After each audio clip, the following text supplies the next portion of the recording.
Hello, bonjour à tout le monde, c'est Will Gospel, Mister Zelou. Je suis heureux d'être parmi vous ce soir pour vous parler d'une pensée qui traverse ma tête.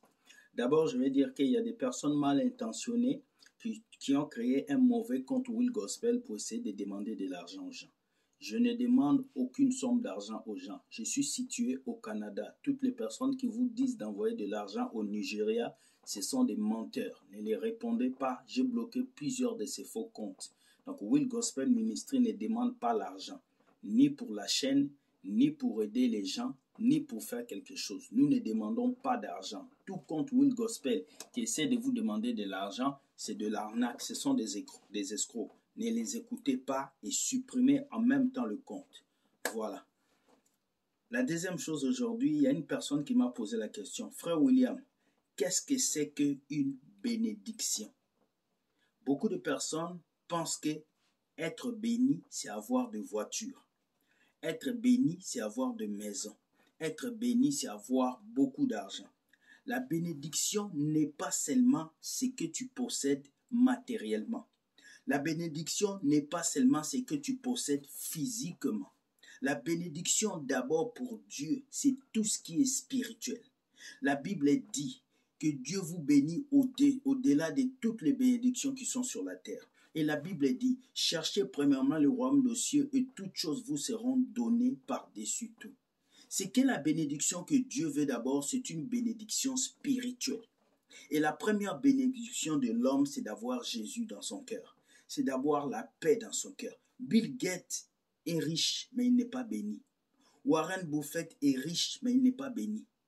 La bénédiction de Dieu n'est pas liée au matériel. Un païen peut être riche, mais il peut ne pas être béni.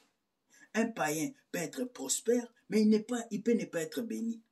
Alors ne vous basez pas sur la richesse physique de quelqu'un pour dire qu'il est béni.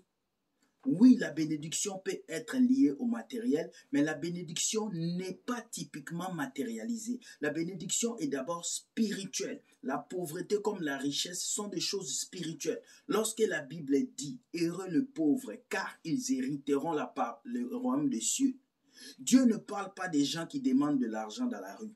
Dieu ne parle pas des gens qui demandent l'argent. Le mot pauvre dans la Bible signifie plusieurs choses. Lorsque Dieu dit errer les pauvres, Dieu parle des gens qui ont l'humilité. La pauvreté dont la Bible parle dans ce verset, c'est l'humilité. C'est le fait de s'humilier devant Dieu. C'est le fait de se contenter de ce que Dieu te donne. C'est le fait d'être humble. C'est une pauvreté mentale dont Dieu parle.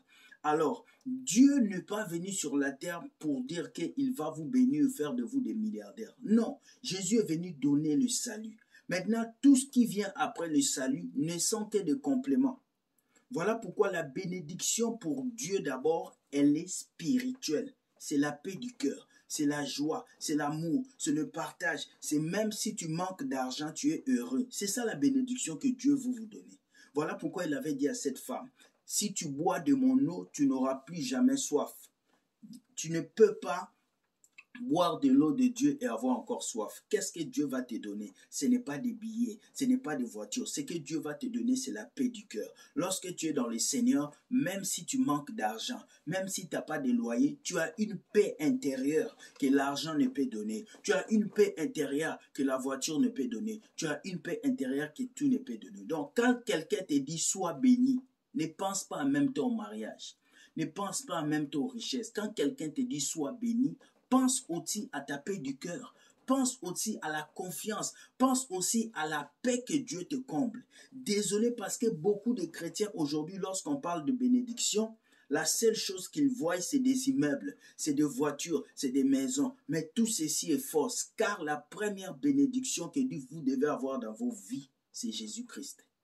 Alors, ce n'est pas tous ceux-là qui sont riches qui sont bénis. Ce n'est pas tous ceux-là qui ont de grosses voitures qui sont bénis. Ce n'est pas tous ceux qui sont milliardaires qui sont bénis. Il y a la différence entre la bénédiction et la richesse. La richesse n'a rien à voir avec ta sainteté. Mais la sainteté a quelque chose à voir avec la bénédiction que Dieu te donne. Voilà pourquoi je veux vous dire ce soir, ne vous laissez pas berner par les prédications de la prospérité. Ne vous laissez pas berner par les pasteurs qui vous disent un chrétien ne doit pas être pauvre, un chrétien ne doit pas être piéton, un chrétien ne doit pas. Ce sont des menteurs. des vrais menteurs. Un chrétien peut manquer d'argent. Un chrétien peut vivre sans manger. Un chrétien peut passer des moments difficiles parce que Jésus lui-même, il est né dans une étable. L'état de nos vies sur la terre est amélioré par notre travail. Pas par notre prière pendant 4 heures. Pas par le don que nous faisons au pasteur. Non, c'est ton travail qui te donne ton argent. La Bible a dit, par la sueur de ton front, tu mangeras. Pas par le temps de la prière, pas en achetant l'huile, pas en s'agenouillant devant le pasteur, pas en donnant des enveloppes au prophète. C'est par la sueur de ton front. C'est ton travail qui va te nourrir. C'est ton travail qui va changer ton état de vivre. C'est ton travail qui va te permettre d'avancer. Mais lorsque tu pries, Dieu te fera grâce de t'ouvrir les portes pour que ça soit un peu facile pour toi. Voilà pourquoi beaucoup de chrétiens échouent. Ils pensent que nous avons un Dieu qui agit comme le loto. Tu l'appelles, il te donne tout ce que tu veux. Non, Dieu te donne la vie et la force. C'est à toi de te lever pour changer tes conditions sur la terre. Sois béni et que cette parole change ta vie et que tu comprends beaucoup. Bye, c'était une pensée qui a traversé ma tête et une sœur m'avait posé la question. La bénédiction n'est pas seulement matérielle. La bénédiction est d'abord spirituelle. Comprenez ceci et vos vies vont changer. Bonne soirée et bye.